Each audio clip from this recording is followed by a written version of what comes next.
kita bincangkan jawapan kepada soalan ujian 2 kita yang telah kamu jawab pada hari Khamis tempoh hari ya. Okay, kita lihat bahagian A dulu, soalan objektif.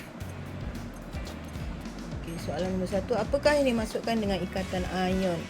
Ikatan ion, A, ikatan yang terbentuk hasil perkongsian elektron di antara atom-atom bukan logam. Okey, bila kita sebut ikatan ion, dia bukan kongsi ya, dia melibatkan derma elektron. Bila ada derma, mesti ada orang terima, mesti ada atom yang terima.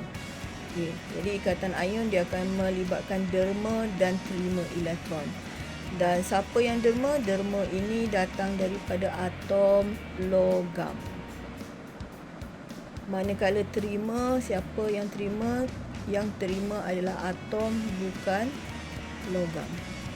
So, kalau jawapan A, dia kata ikatan yang terbentuk hasil perkongsian. Perkataan kongsi inilah yang menyebabkan jawapan A bukan jawapan kita. Perkongsian antara atom-atom bukan logam. Lepas tu ada pula atom-atom bukan logam lagi lah salah, tapi keyword dia kat sini yang menyebabkan dia salah, kongsi. Okey, kita lihat B pula. B, ikatan yang terbentuk hasil perkongsian. Okey, juga dia guna perkataan kongsi. So ini bukan jawapan kita. Okey, kemudian C, daya tarikan elektrostatik di antara ion logam. Okey, dan ion bukan logam. Kita ke IV dulu. Kita tengok yang D pula. Daya tarikan elektrostatik di antara ion-ion bukan logam. Okey, kita pergi kepada kat sini. Kita kata kalau ikatan ion dia mesti ada atom yang derma, ada atom yang terima.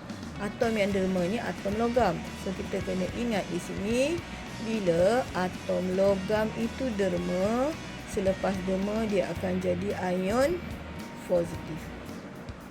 Maksudnya ion logam lah, ion logam. Manakala atom yang terima, bila terima dia akan jadi ion negatif. Ion negatif di sini adalah ion bukan logam. So, sekarang jawapan kita yang mana betul? C ataupun D?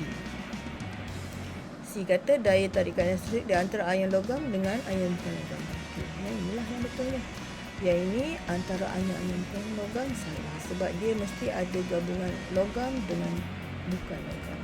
Okey, itu jawapan 1. Soalan nombor 1. Okey, soalan nombor 2. Antara berikut yang manakah bukan? Dia kata bukan konfigurasi elektron gas adi. Okey, gas adi ni maksudnya unsur daripada kumpulan 18. Kumpulan 18, kalau dekat petala yang pertama, dia konfigurasinya adalah 1s2. Yang ini kita namakan sebagai sebab 2, maknanya duplet. Yang lain-lain tu dia berakhir dengan 8 dekat belakang dia. Contohnya 1s2, 2s2, 2p6. So 6 campur 2 dia akan jadi 8. So ini dipanggil konfigurasi elektron oktet. Jadi ada 2 sahaja jenis konfigurasi elektron gas adi. Gas adi ni gas yang stabil ya. Jadi dia sama ada bentuk duplet ataupun oktet. Jadi kita lihat kat sini lah. 1A dia cuma ada satu petala. Petala terluar dia ada 2 elektron. So duplet. So, ini betul. Kemudian 1B. Kemudian B, 1s2, 2s2. Okey, sekarang maksudnya petala terluar dia yang petala kedua ni. Dia ada 2 elektron. Okay. Adakah konfigurasi gas adi? Tidak. Sebab kalau lebih daripada satu petala yang lain-lain tu, kalau nak sama dengan gas adi dia mesti oktet, iaitu 8. So ini petala kedua dia 2. So ini bukan oktet. Ini dia tak stabil. Kita tengok C, dia ada 1s2, 2s2, 2p6. Ini macam contoh yang ni lah. Petala terluar dia petala kedua. Okey, kita campurkan 6 campur 2 dia adalah 8. So ini adalah oktet. Okey, D 1s2, 2s2, 2p6, 3s2, 3p6. So petala terluar dia petala ketiga kita dapati petala ketiga dia 6 campur 2 juga 8. Ini dengan oktet. So sebab tu jawapan yang manakah bukan, maka jawapan kita B. Itu bukan. Yang lain tu adalah bukan satu. Okey, soalan nombor 3. Rajah 2 menunjukkan struktur Lewis bagi ion oksida. Kenapa ion? Sebab dia ada cas. Sebab tu dia ion.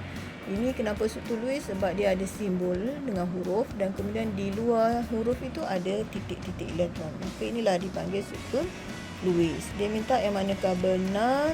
Okey, A, atom oksigen menerima 2 elektron membentuk ion oksida. Okey, memang tak ada gambar atom, tapi daripada rajah ni kita faham bahawa ion oksida ni datang daripada atom oksigen. Macam mana dia jadi ion negatif? Dia mesti terima lah. So A kata atom oksigen terima. Okey, macam dah betul terima. Macam mana tahu terima 2? Tengok cas dia. Kalau cas dia 2, maksudnya dia telah terima 2. Okey, hampir betul. Atom oksigen menerima 2 elektron membentuk ion oksida. Okey, ini memang ion oksida. Okey, 3A tu macam betul. Sebab dia nak yang mana benar kan? Okey, B, atom oksigen menderma. Okey, derma ni lah yang menyebabkan jawapan B ni salah. Kalau derma, dia tidak akan jadi cas positif, cas negatif. Kalau derma, dia mesti jadi cas positif. Kalau terima, baru jadi cas negatif. Ni sekarang dia kata derma. Derma takkan jadi cas negatif. So perkataan derma ni menyebabkan jawapan B salah.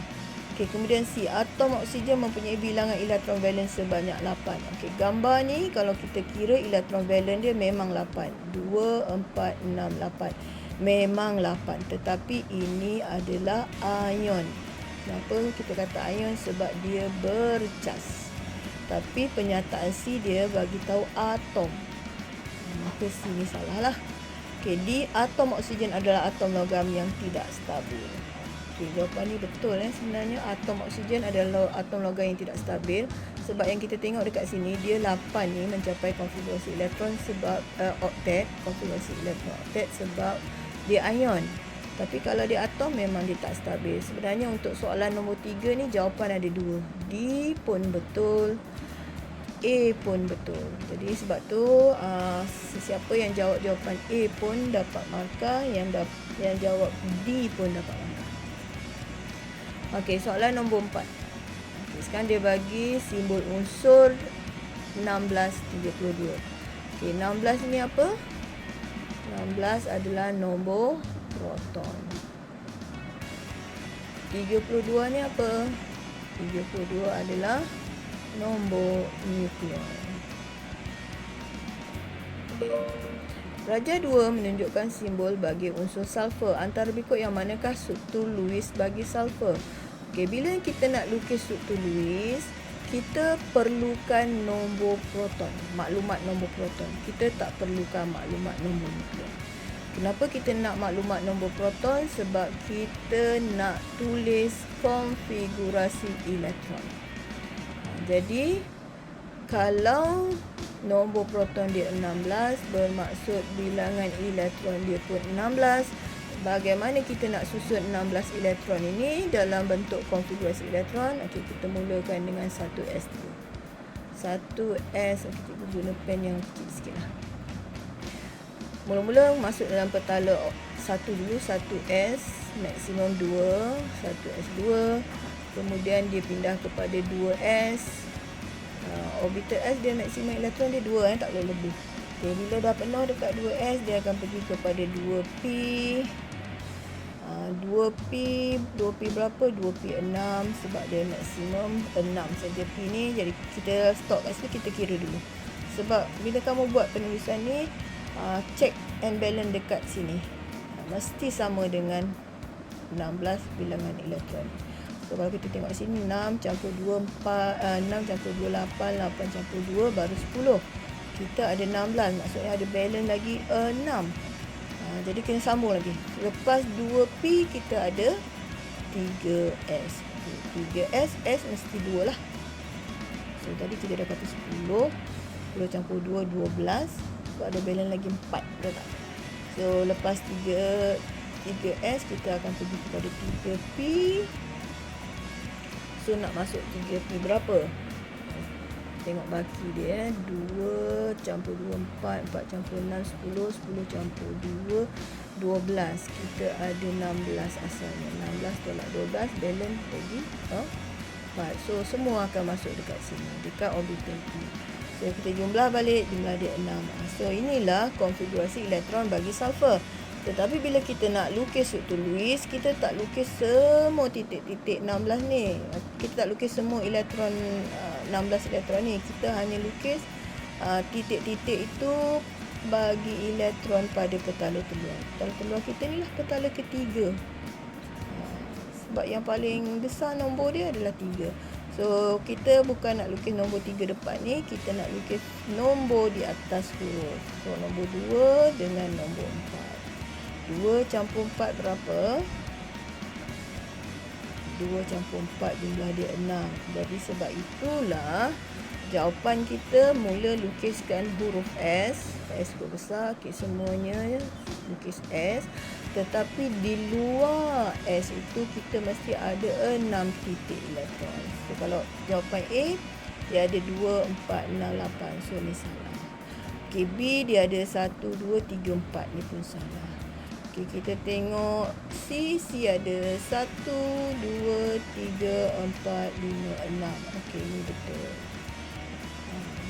Kenapa D salah? D salah sebab dia bukan nak simbol ion. Dia nak sulfur. Yang ini bila ada charge kat luar. Ni kat atas ni, ini adalah ion. So dia tak nak ion. Dia nak sulfur atom. So sebab tu jawapan kita adalah C. Okay, dapat ya. Kemudian kita lihat soalan yang terakhir, soalan nombor 5. Ni rajah ni adalah, ini sebenarnya molekul ni satu molekul air H2O. Ni molekul yang pertama. Kemudian kamu nampak ada molekul air yang kedua, ada molekul air yang ketiga. So ini adalah gambar rajah molekul air. So rajah 3 menunjukkan dua jenis ikatan kimia yang terdapat dalam molekul air. Dia pun dah cakap ni molekul air. Tapi ada dua ikatan kimia, satu A dan satu B. So kena kenal. Tadi kita kata ikatan kimia ni ada dua jenis, satu ikatan dalam molekul dan yang keduanya ikatan antara molekul. Kita tengok A. A adalah, ini yang biru ni atom, merah ni pun atom. Jadi A ni ikatan dalam ataupun ikatan antara. Ya, ikatan dalam. Bila ikatan dalam, ini adalah air. Air ni molekul kovalent. So ini adalah ikatan kovalent tunggal. Manakala untuk B yang warna hijau ni, nampak dia terjadi di antara, okey, ikatan tu wujud antara molekul 1 dengan molekul 2. Ni satu molekul, ni satu molekul. So dia antara molekul. 2 dengan 3 pun ada yang ikatan hijau ni. Itu adalah antara molekul. Dan oleh kerana ini adalah dia van der Waals, tetapi dia ada berkutub, iaitu di antara hidrogen, atom hidrogen dengan fon. Ingat lagi kan? Fon.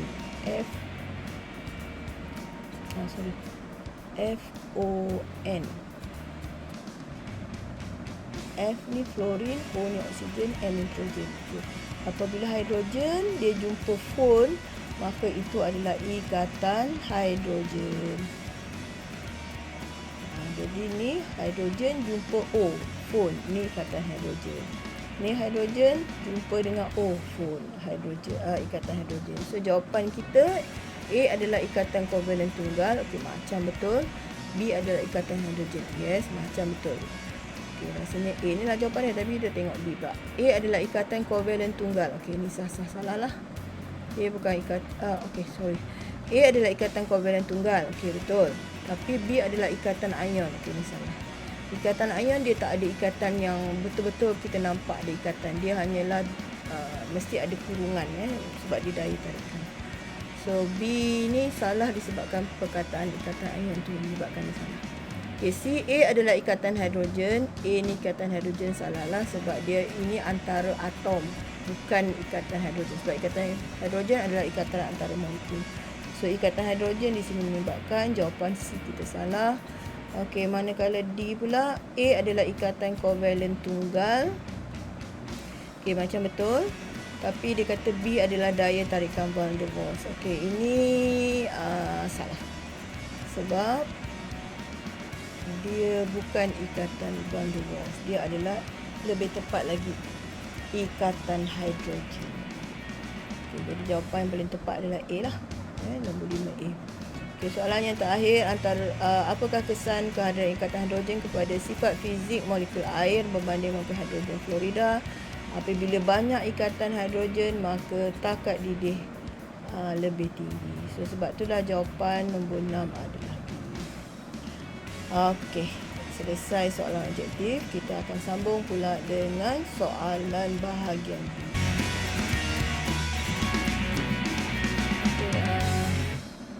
Kita lihat soalan yang pertama. Soalan ni, kita tengok soalan yang pertama ya. Diberi rajah 4. Okey, rajah 4 menunjukkan pembentukan satu sebatian natrium klorida.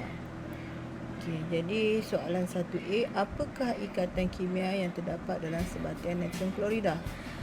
Okey, apabila kita lihat sebatian, yang permulaan ini adalah atom. Dia sebut gambar rajah pembentukan, dia mesti bermula daripada bahan tindak balas, bertukar kepada hasil tindak balas. Jadi bila disebut pembentukan, mesti bermula daripada bahan kepada hasil. So macam mana nak kenal bahan tindak balas? Bahan tindak balas dia sebelum anak panah. Sebelum tanda anak panah itu bahan tindak balas. Selepas anak panah itu hasil tindak balas. Jadi bahan tindak balas dia terdiri daripada atom. Okay, so Na ini atom, Cl pun atom. Selepas tindak balas itu dah adalah hasil tindak balas, dan inilah hasil tindak balas kita yang diberitahu dia adalah sebatian natrium klorida. Natrium klorida. Okay, daripada gambar subtolus yang kita lihat dekat sini, natrium klorida sebatian dia terdiri daripada ni ion ya. Macam mana kita tahu ion? Sebab dia ada cas. Ini ion positif dan ini ion negatif. So apabila ion yang berlawanan cas berdekatan, maka mereka akan menarik, dan tarikan ini, tarikan tu dekat sini. Dekat sini daya tarikan ya. Tarikan inilah yang dinamakan sebagai ikatan ion. So untuk jawapan di sini, apakah ikatan kimia yang terdapat dalam sebatian natrium klorida? Jawapannya adalah jawapannya adalah ikatan ion. Sebab apa? Sebab ada cas positif, ada cas negatif. Kalaulah dia sebatian kovalen, maka kita akan dapat gambar dia seperti ini. Contohnya, katalah kita ada klorin jumpa dengan klorin yang lain. Okey, kalau tengok daripada gambar asal ni, klorin dia ada 7 elektron valence. Maka kalau nak mencapai konfigurasi oktet, dia perlu satu lagi elektron. Maka gambar dia berkongsi dia sebab dia satu, maksudnya dia nak satu lagi. So dia jumpa dengan klorin yang lain, jadi kat sini ada satu garis lurus. Kat luar ni ada 6 elektron valence yang tidak dikongsikan lah, sebab dia dah cukup berpasang. Okey, kes macam ni kita nampak gambar begini di mana tidak ada cas. Ni Cl ni dua-dua tidak ada cas. Ni kan ada cas kat atas dia. Ni tak ada cas. Ini baru ikatan kovalen. Okey. Itu soalan yang pertama. Okey, boleh ikut? Sekarang kita tengok pula soalan nombor 1B. Huraikan menggunakan bantuan rajah 4 bagaimana ikatan tersebut terbentuk. Okey, kita dah tahu tadi 1A ni jawapan dia ikatan ion. Jadi maksudnya soalan ini dia minta kamu huraikan. Huraikan apa? Huraikan bagaimana ikatan ion terbentuk dengan bantuan rajah 4. Mana rajah 4? Rajah 4 yang inilah. Gunakan apa yang kamu dapat maklumat daripada rajah 4 ni, bagaimana ikatan ion terbentuk. Jadi kalau kita lihat markah dia 5. Bila markah dia 5, tentulah ada 5 poin penting. So, macam ni kita nak mula jawab. Okay. Bila kata pembentukan, mestilah bermula daripada sini, daripada bahan dulu. So, kita lihat, kita ada bahan yang pertama, atom natrium. So, kamu perhatikan dulu atom natrium ni. Apa yang atom natrium ini pada asalnya bentuk dia natrium, dia ada satu titik di luar. Okay. Satu titik ni maksudnya apa? Ini adalah satu elektron valence. Jadi kalaulah petala terluar dia, elektron valence ni merujuk kepada elektron pada petala terluar ya. Jadi kalau petala terluar dia 1, adakah dia stabil? Adakah dia atom stabil? Jadi kita dah belajar sebelum ni, kalau atom stabil, konfigurasi elektron dia ada 2 jenis, iaitu konfigurasi elektron duplet ataupun konfigurasi elektron oktet. Tetapi biasanya oktet lah, sebab duplet ni hanya beberapa sahaja yang menunjukkan konfigurasi elektron duplet ni, iaitu helium dan juga hidrogen. Ini hidrogen molekul. Itu yang akan membentuk konfigurasi elektron duplet. Jadi yang lain tu kebanyakan dia akan buat oktet. Jadi kita dapat lihat kat sini natrium elektron valence dia 1, maksudnya dia belum stabil.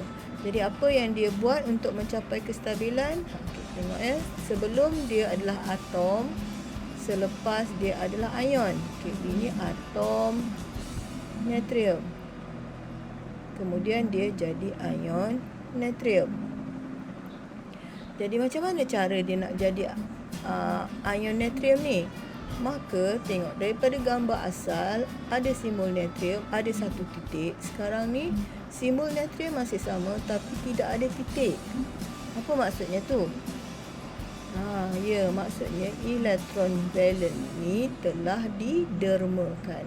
Jadi poin yang pertama nak menjawab soalan yang huraikan ni. Jadi pertama kita bagi tahu dulu apa yang atom natrium buat. Atom natrium menderma. Okey, derma apa? Elektron valence. Okay, cikgu guna ringkasan EV, elektron valence. Tapi kamu kalau menjawab kena tulis penuh ya. Tetapi berapa banyak elektron valence yang dia derma? Dia derma 1 sahaja sebab dia ada 1. Jadi atom natrium akan menderma 1 elektron valence. Membentuk, kita dah kata tadi, selepas atom derma elektron, atom natrium dia buang dia kat sini. Apa yang berlaku ialah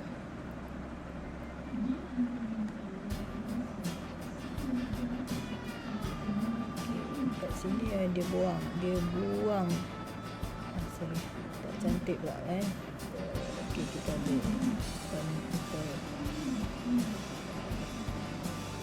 ini dia buang elektron, 1 elektron valence. So atom natrium dia buang elektron valen dia akan jadi ion. Dia akan jadi ion. Ionnya bercas positif. Bila buang, dia akan jadi ion positif. Buang ataupun derma lah. Derma itu sifat yang positif. So dia buang, atom bila buang dia akan jadi ion positif. Berapa positif? Lihat berapa banyak dia buang. Dia buang satu, so positif satu. Okay, jadi kat sini kita kata poin yang pertama, atom natrium menderma satu elektron valen membentuk ion natrium plus 1. Okay, itu yang terjadi kepada atom natrium. Tapi kalau atom natrium saja dia tak akan jadi ikatan ion lagi. So kita tengok bahan yang kedua. Bahan kedua kita adalah Cl. Okay, lihat Cl ni. Dia ada berapa elektron valen? Dia ada 1, 2, 3, 4, 5, 6, 7. So maksudnya atom klorin, atom Cl kita ada 7 elektron valen. So kalau 7 stabil ke? Ya, tak stabil. Sebab kalau stabil dia mesti oktet. Oktet ni maksudnya lah 8. Jadi maksudnya poin yang kedua ialah atom Cl. Okey.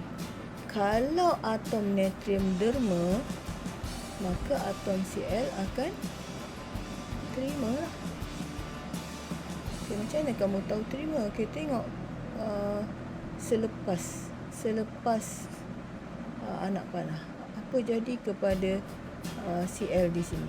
Asalnya ada 7 titik elektron di luar simbol, tapi sekarang dia sudah ada 2, 4, 6, 8. Jadi macam mana 7 boleh jadi 8? Ya, dia terima. Jadi di sini kita tahulah bahawa atom klorin telah terima elektron. Okey, berapa banyak dia terima elektron? Dia terima 1. Sebab asalnya dia ada 7, sekarang dia jadi 8. Maksudnya dia terima 1. Jadi atom klorin terima elektron, dan selepas dia terima, dia membentuk apa? Membentuk ion. Ion apa? Kita tengok kat sini lah, kat gambar rajah ni semua maklumat ada.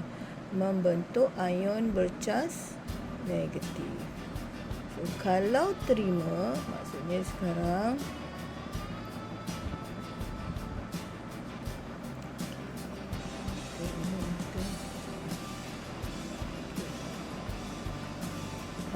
kalau terima elektron, maka dia akan jadi ion negatif. Kalau buang, akan jadi ion positif. So, berapa negatif? Lihat kepada berapa banyak dia terima.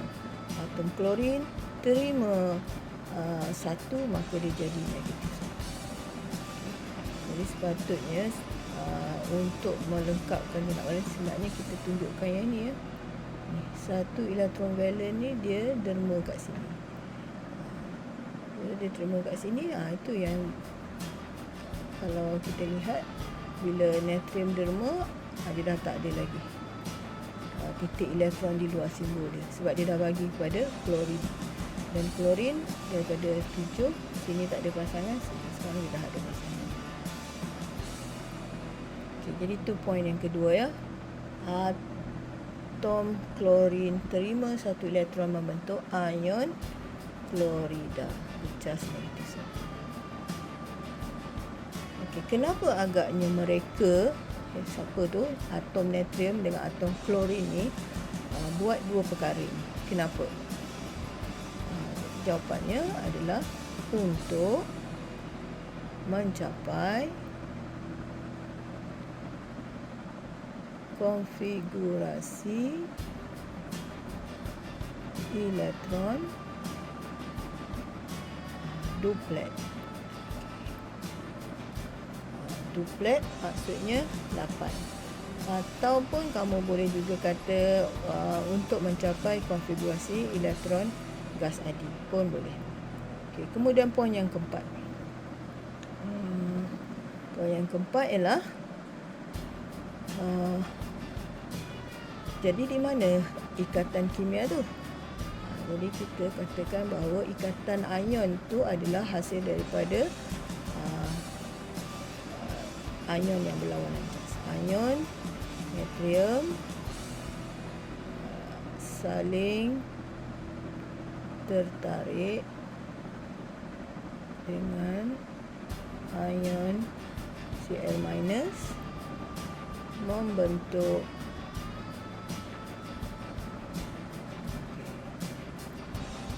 yang kelimanya ikatan ion. So inilah 5, sebab kita kenapa 5? Sebab markah ada 5. Inilah 5 huraian bagaimana ikatan pada soalan 1A itu dibentuk. Huraian ini sesuai dengan kehendak soalan ya, sebab soalan ni adalah jawapan kita tadi ikatan. Tadi ikatan ion. Kita nak huraikan menggunakan gambar rajah ini macam mana ikatan ion terbentuk. So inilah sepatutnya jawapan yang kamu kena tulis pada soalan 1B. Kemudian 1C. Ditanya, adakah sebatian neutron klorida stabil? Terangkan. So, kamu nak jawab ya ataupun tidak. Macam tu je lah, sebab dia tanya, adakah sebatian klorida stabil? Mana sebatian klorida? Ini sebatian klorida. Dia bukan tanya natrium, dia bukan tanya klorin. Dia tanya sebatian natrium klorida. So, kita dah lihat tadi, daripada gambar ini, sekarang ion natrium dah mencapai konfigurasi elektron oktet. Ion klorida juga dah cukup 8, dah mencapai konfigurasi elektron oktet. Jadi kalau mencapai konfigurasi elektron oktet, dia stabil tak? Stabil. Jadi jawapan dekat sini, adakah sebatian natrium klorida stabil? Jawapan dia ya, stabil. Terangkan kerana telah mencapai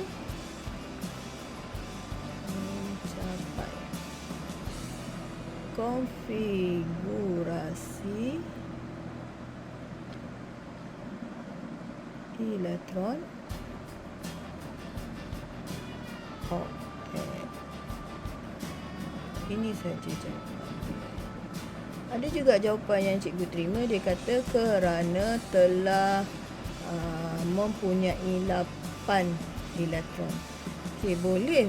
Jawapan itu diterima sekiranya ada sambungan dia, iaitu telah mempunyai 8 elektron. Maksudnya dia jawab macam ni, telah mempunyai 8 elektron. Di mana? Di petala terluar. Okey, ini baru jawapan yang kita terima. Kalau dia hanya jawab mempunyai 8 elektron, okey, kita tak terima. Kalau nak jawab mempunyai 8 elektron, kena tambah ni perkataan ni lagi, di petala terluar. Okey, jelas ya pelajar? Lihat pula kepada soalan 2A. Lukiskan struktur Lewis untuk menunjukkan pembentukan ikatan kovalen yang terbentuk bagi molekul nitrogen. Simbol nitrogen N2. Kenapa N2? Sebab dia molekul. Kalau N sahaja itu atom. Dan diberi nombor proton N adalah bersamaan dengan 7. Macam mana nak lukis struktur Lewis menunjukkan pembentukan? Jadi kita dah tahu struktur Lewis ni dia mudah je. Dia hanya perlu tuliskan simbol atom tersebut. Jadi dalam soalan kita ni, atom kita adalah nitrogen. Inilah simbol nitrogen. So kita lukis dulu simbol nitrogen N. Okay. Oleh kerana pembentukan dia mesti bermula daripada atom. So atom nitrogen dia mempunyai 7 nombor proton. Kalau nombor proton dia 7, nombor proton sama dengan bilangan proton Cikgu harap kamu masih ingat lagi benda ni. Kalau nombor proton 7, bilangan proton dia 7. Bila bilangan proton 7, bilangan elektron dia pun 7. Okay, bila kita dah tahu bilangan elektron, kita boleh tulis konfigurasi elektron dia. Konfigurasi elektron nitrogen dia bermula dengan 1s, 1s2. Okey, kemudian 2s2. Okey, sekarang ni kita cuba kat situ dulu. Kalau dia sampai sini, kita lihat jumlah elektron dia sama tak dengan sini 7. Tengok nombor di atas huruf tu. Ni 2, ini pun 2. Jadi 2 tambah 2, 4. Kita ada 7. Jadi maksudnya belum cukup. Belum lagi cukup 7. Jadi dia ada lagi tambahan dia. Jadi selepas orbital S, kita ada orbital P. So ada 2P. Orbital P ni berapa elektron nak masuk, kita lihat kepada balance kita tadi. Daripada 7, 2 dah masuk kepada orbital 1s, 2 kepada 2s, jadi baki lagi 3 masuk kepada orbital 2p. So inilah konfigurasi elektron bagi nitrogen 1s2, 2s2, 2p3. Okey. Bila kita dah dapat tulis konfigurasi elektron ini, konfigurasi elektron inilah yang membantu kita untuk kita ramalkan berapa titik nak lukis di luar simbol ni. Sebab di luar simbol kita hanya lukiskan elektron valen. Jadi petala terluar kita adalah petala kedua. Ni petala terluar kita. Petala nombor 2 ni adalah petala terluar. Sebab nombor di hadapan yang paling besar adalah nombor 2. Jadi petala terluar kita adalah petala kedua dan jumlah elektron pada petala terluar ialah 2 tambah 3. So jumlah dia adalah 5. Oleh sebab itu, kita perlulah melukiskan. Kita kena lukis elektron di luar simbol ini sama banyak dengan elektron valen kita. Elektron valen kita 5, so di luar simbol N ni pun kena lukis 5. Jadi mulakan macam ni dulu. 1, 2, 3, 4, 5. Okay. Itu untuk atom nitrogen yang pertama. Sebab ini adalah gambar aja pembentukan siapa? Molekul nitrogen. Molekul nitrogen maksudnya dia dah bagi ni clue pada kamu. N itu ada 2. So kamu lukislah lagi satu atom nitrogen. Oleh kerana dia juga nitrogen, so tulis dia samalah. Dia ada 5 titik elektron di luar simbol ni. Jadi mungkin kita boleh gunakan warna yang lain untuk menunjukkan ini nitrogen yang satu lagi lah Jadi tetapi elektron valen dia masih sama. Dia ada 5 elektron di petala telur. Okey, ini atom dia pada permulaan dia. Okey, kalau kita lihat daripada struktur Lewis ni, kita dapati bahawa atom nitrogen ni memang tidak stabil. Kenapa tak stabil? Sebab kita kata kalau nak stabil, di petala terluar mesti ada 8 elektron. Ni titik-titik ni elektron di petala terluar lah ni. Nampak dia ada 5, belum 8. Jadi tak stabil. Nitrogen yang ni pun sama. Dia tak stabil sebab dia belum ada 8 elektron di petala terluar. Jadi apa yang mereka buat ialah mereka boleh, sebab dua-dua nak perlukan. Contohnya kita tengok yang pertama ni. Kalau dia nak jadi 8 di petala terluar, berapa elektron dia perlu? Betul, 5 campur 3 baru 8. Jadi maksudnya nitrogen ni nak lagi 3 elektron supaya dia jadi 8 elektron di petala terluar. Nitrogen yang kedua pun sama, dia nak juga 3 elektron supaya dia mencapai konfigurasi elektron oktet. Maka oleh kerana kedua-duanya perlukan 3 elektron, maka mereka pun berkongsi. Sebab kalau kongsi, tak ada orang yang hilang tak ada orang yang hilang elektron. Bila kongsi, dua-dua akan dapat benda yang sama. So ini kongsi elektron dekat sini. Yang ini pun tak cukup lagi. Okey, dia boleh kongsi dekat sini. Benda yang ini pun sama, dia tak ada partner lagi, dia kongsi dekat sini. Tapi ini perlu ke dia kongsi? Tak perlu sebab dia dah berpasang. Ini pun sama, tak perlu kongsi sebab dia dah pasang. Tapi yang lain-lain tadi yang kita bincang tu, kenapa mereka nak kongsi? Sebab mereka belum berpasang macam ni. Jadi sekarang bila kita dapati kat sini perkongsian berapa pasang elektron. Okey, ini pasangan pertama, ini pasangan kedua, ini pasangan ketiga. Oleh sebab itu, selepas perkongsian itu kita akan dapat molekul nitrogen. Nitrogen ni melibatkan 2 nitrogen lah. Dan kawasan yang berkongsi ni, pasangan pertama ni, bila kongsi 2 bilangan elektron ataupun sepasang elektron, kita boleh wakilkan dengan satu garis lurus. Itu pasangan pertama. Okey, pasangan kedua pun dia kongsi sepasang elektron. Maka kamu buat garis yang kedua. Okey, pasangan yang ketiga kat sini. Buat garisan yang ketiga. Ini kawasan perkongsian tersebut. Dan jangan lupa, atom asal ada 2 elektron yang tidak terlibat dalam perkongsian sebab mereka dah berkongsi kat sini, dah sepasang kat sini. So mereka tidak terlibat dalam perkongsian ni. So kita jangan abaikan dia, lukis semula. Selepas berlaku molekul ni pun kita kena lukis balik titik tersebut ada 2. Sama juga nitrogen yang ini. Selepas perkongsian, yang ini pun tidak terlibat dalam perkongsian sebab mereka dah berdua kat situ. Jadi biarkan mereka berdua di situ. Perlu tak nak buat kurungan? Tak perlu. Kat sini tak perlu nak kurung seperti soalan 1A tadi. Soalan ni nak kena kurung-kurung, tak perlu. Sebab kalau kurung ini, kalau ada atom yang derma, kemudian ada atom pula yang terima, itu baru kita kena buat kurungan. Tapi dalam kes ni tidak ada yang derma dan tidak ada menerima. Apa yang ada ialah kongsi elektron. So inilah jawapan kepada 2A. Lukiskan subtulis pembentukan ikatan kovalen. Mana tempat ikatan kovalen? Di sinilah ikatan kovalen. Ikatan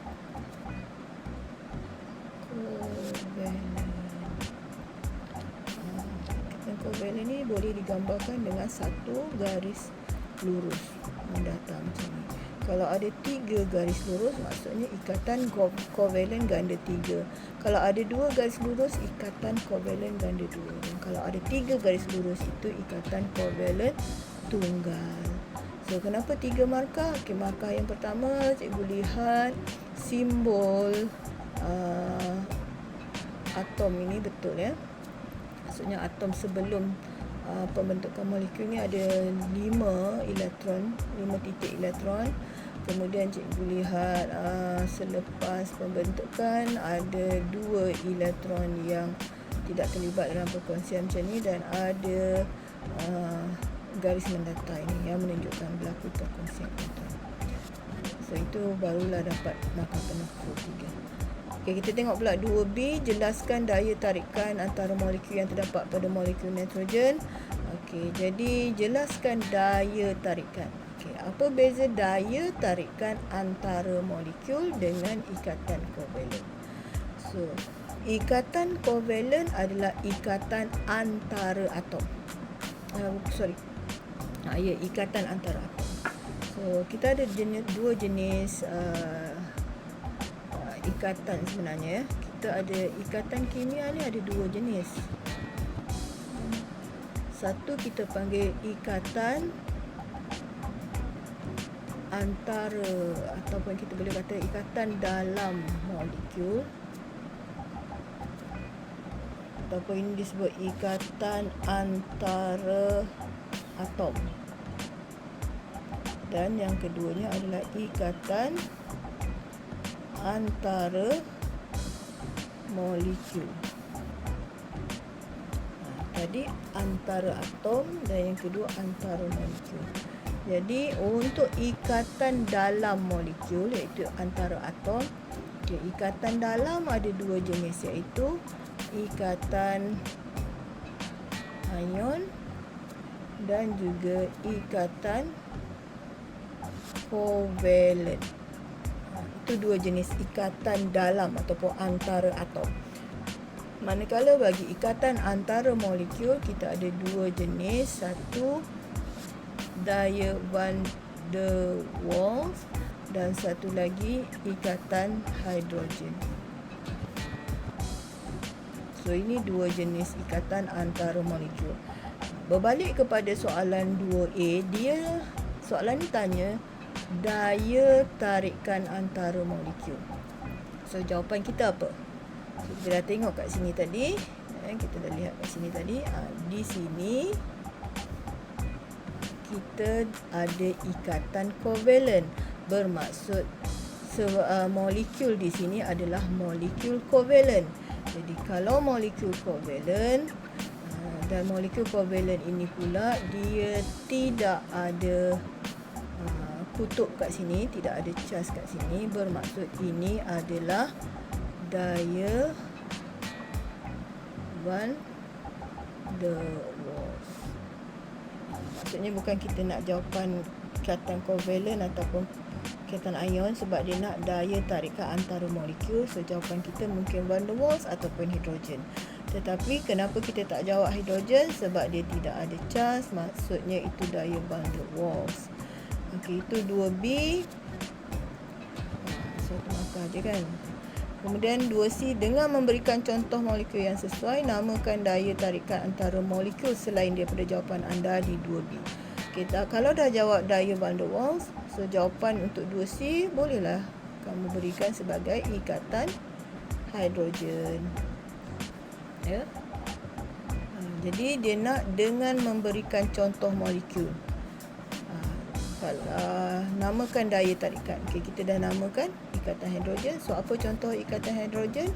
Okey, contohnya dalam molekul air. Ini yang paling mudah lah. Ikatan hidrogen dalam molekul air. Okey, ada lagi jawapan-jawapan yang lain yang sesuai. Jadi sebab itulah dua markah. Markah yang pertama untuk namakan ikatan, yang kedua adalah untuk contoh bahan yang ada ikatan tersebut. Okey, jadi selesai untuk kedua-dua soalan struktur. Okey, cikgu harap dengan penerangan ini kamu nampaklah di mana kesilapan yang telah kamu buat. Okey.